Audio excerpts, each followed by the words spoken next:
आसिफ कुरैशी हमारे सहयोगी भी हमारे साथ जुड़े हुए हैं बालटाल बेस कैंप से। आसिफ, आप बताएं वहां पर किस तरह की तस्वीर देखने को मिल रही है? अपर्णा, देखिए, हम इस समय बालटाल बेस कैंप से 3 किलोमीटर आगे यानी रेल पटरी की चढ़ाई पर हैं और मैं जिस जगह पे खड़ा हूं मेरे पीछे लगातार जो है भक्तों का रेला पिछले 2 घंटे से ज्यादा समय से चल रहा है। 4 बजे बालटाल के रास्ते से भक्तों को गुफा की तरफ जाने की अनुमति मिली और उसके बाद से ही लगातार यहाँ पे जो है भक्त जो है वो एक रेले की शक्ल में आगे बढ़ते जा रहे हैं। मैं कैमरामैन से कहूंगा कि वो अपने बाईं तरफ कैमरा घुमा के हमें दिखाए कि किस तरीके से जो भक्तों के आने का सिलसिला है वो लगातार जारी है। ये वो रास्ता है जो बालटाल कैंप से निकलने वाले यात्रियों को लेके आता है। घोड़े, पालकी, पैदल जो है सभी भक्त जो है इसी रास्ते से गुफा की तरफ जा रहे हैं और क्योंकि ये वो रास्ता है जहां से एक दिन में ही पूरे दर्शन हो जाते हैं, यानी अब से 3 या 4 घंटे में ये जो लोग इस समय रेल पटरी की चढ़ाई पर मौजूद हैं ये पवित्र गुफा पे पहुंच जाएंगे और वहां दर्शन करेंगे। लेकिन जो व्यवस्था को लेकर लोग सवाल उठा रहे हैं क्योंकि बड़ी संख्या में जो लोग हैं वो इसी रास्ते से गुफा की तरफ दर्शन के लिए आए हैं, इसीलिए क्योंकि यहाँ से रेल पटरी की जो संकरी चढ़ाई है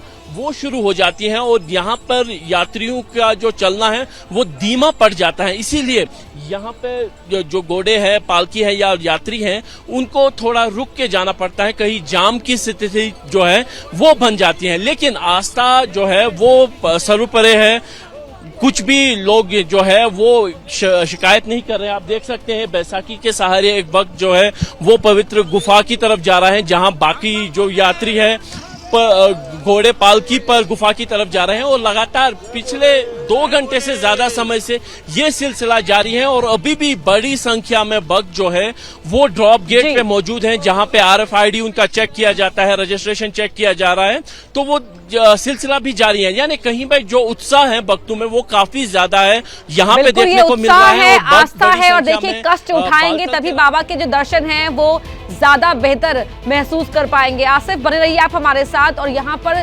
तमाम जो जगह हैं जहां से जत्थे गुजर रहे हैं, व्यवस्था किस तरह की तस्वीरें हम आप तक पहुंचा रहे हैं। सुरक्षा के कड़े इंतजाम किए गए हैं। हमारे सहयोगी अजय बाचलू की एक ऐसी रिपोर्ट आपको दिखाते हैं।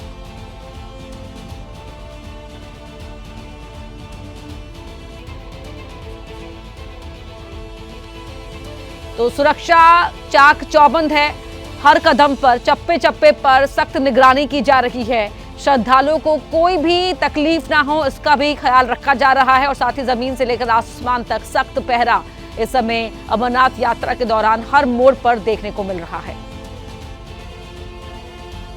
आज से अमरनाथ यात्रा की औपचारिक शुरुआत हो जाएगी और आज देश भर के भोले बाबा के भक्त पवित्र शिवलिंग का दर्शन कर पाएंगे। जम्मू की अगर बात करूं तो जम्मू से आज अमरनाथ यात्रियों का दूसरा जत्था श्रीनगर के पहलगांव और बालटाल के लिए रवाना होगा।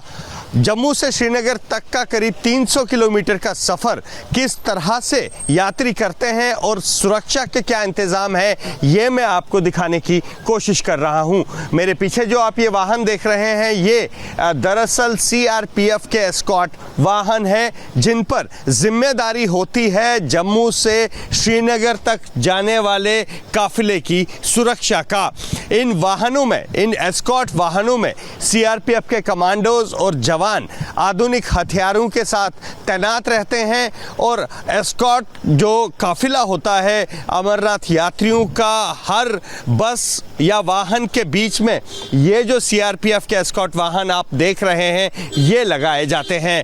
दरअसल इन वाहनों में 8 CRPF के जवान और एक अधिकारी जो है वो तैनात रहता है। किस तरह से ये कमांडोज तैयार हैं यात्रा के लिए तस्वीरें आप देख सकते हैं। इस यात्रा में CRPF का एक अपना महत्वपूर्ण रोल है और उस रोल में सबसे ज़्यादा जो महत्वपूर्ण रोल है वो ये है कि किस तरह से इस पूरे कैवलकेड को, इस पूरे जत्थे को जम्मू से श्रीनगर तक पहुंचाया जाए, जिसमें अहम भूमिका जो है इन वाहनों की है, इन एस्कॉर्ट व्हीकल्स की है। खास तौर पर बनाई गई ये एस्कॉर्ट व्हीकल्स आप देख सकते हैं। सबसे पहले ऊपर जो आप देख सकते हैं सीआरपीएफ के कमांडोज हथियारबंद हथियार लेकर, आधुनिक हथियार लेकर इन कैवलकेड के बीच में रहते हैं, इन वाहनों में रहते हैं, इन एस्कॉर्ट व्हीकल्स में रहते हैं। इसके बाद हर ऐसी व्हीकल में करीब 8 जो है जवान होते हैं, एक अधिकारी होता है। इस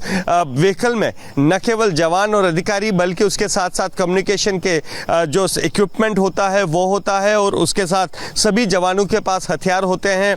और यहाँ पर इन वाहनों में फर्स्ट एड किट्स भी रहते हैं ताकि अगर ज़रूरत पड़े तो उन फर्स्ट एड किट्स का भी इस्तेमाल किया जाए। और इन वाहनों के बदौलत ही सारी सुरक्षा को सिक्योर किया जाता है, सारे जत्थे को सिक्योर किया जाता है। और हर 3, 4 या 5 वाहनों के बाद ऐसी एक एस्कॉर्ट व्हीकल होती है। और ख़ास निर्देश देखिए इस व्हीकल पर लिखा हुआ, कृपया इस वाहन से आगे ना निकले। मतलब जब यात्रा जाती है तो ऐसे वाहनों को, इन सीआरपीएफ के एस्कॉर्ट व्हीकल्स को आप ओवरटेक नहीं कर सकते, जिससे सुरक्षा का और ज़्यादा जो एक एलिमेंट है वो ऐड किया जाता है इस यात्रा में। तो ये वो जवान है, ये वो सीआरपीएफ के कमांडोज हैं जिन पर जिम्मेदारी होती है यात्रा की सुरक्षा का। और ये वो वाहन है, ये वो एस्कॉर्ट वाहन है जो जत्थे में, जो अमरनाथ जी का जत्था होता है, उसकी सुरक्षा में अपना एक महत्वपूर्ण रोल अदा करता है।